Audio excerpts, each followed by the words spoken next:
Hello everyone, and welcome to day number 34 of your daily Chafetz Chaim. Today we continue with the second chapter of the laws of Lashon Hara. And the Chafetz Chaim says in halacha number 9, this leniency that we have been discussing in regards to saying Lashon Hara or repeating Lashon Hara that was heard with a group of 3 people,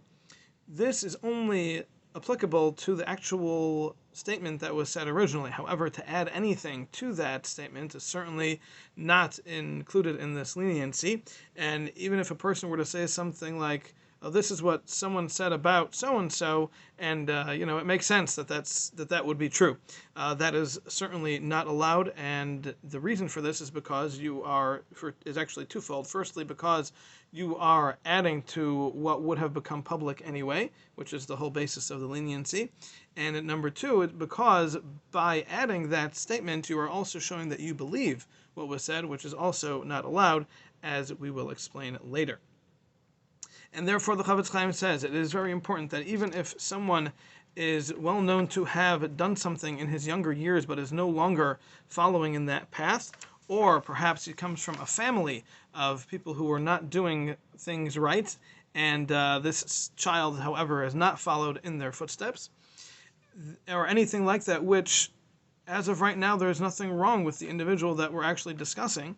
It is certainly forbidden to relay that information, because the purpose of that can be, if the purpose of that is for degrading them or saying anything negative about them in front of other people. And this is true even if you don't add anything. Even if everything that you're saying is absolutely true, it is still definitely Lashon Hara, and is included in the group of the speakers of Lashon Hara who will not receive the Shechina when the time comes.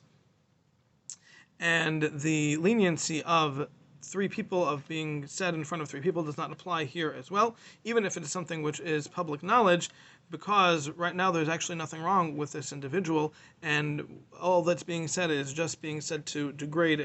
a perfectly good person.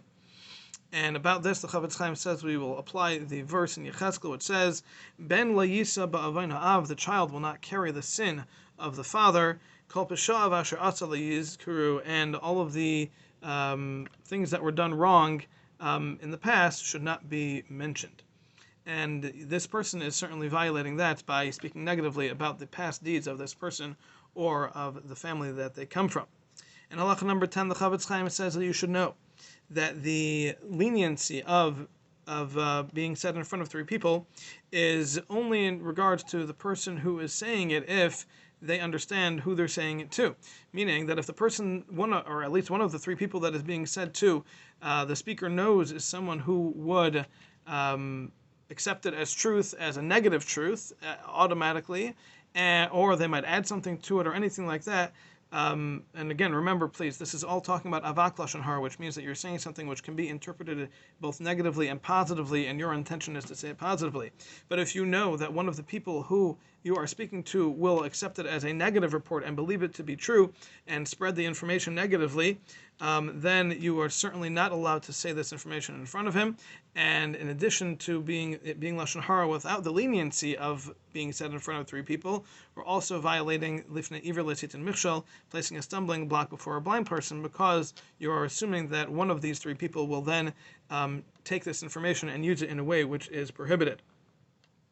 And the Chafetz Chaim adds, you should also know that all of this does not matter if you mention the name of the speaker or not. Either way, it is going to follow all of the same rules. It is irrelevant whether the name of the original speaker is mentioned. And therefore, the Chafetz Chaim says, because of everything that we've said, all these different details and caveats that have been made in regard to this leniency, we have to realize that it is very, very unlikely to have all of the details lined up and have a scenario in which we can rely on saying Lashon Hara in front of 3 people. And even if we do find such a scenario, nevertheless, it is not clear that the halacha even follows this opinion in the first place. After all, there are many opinions who do not hold of this leniency of being said in front of 3 people at all, and therefore it is very important that we should avoid this leniency under all circumstances.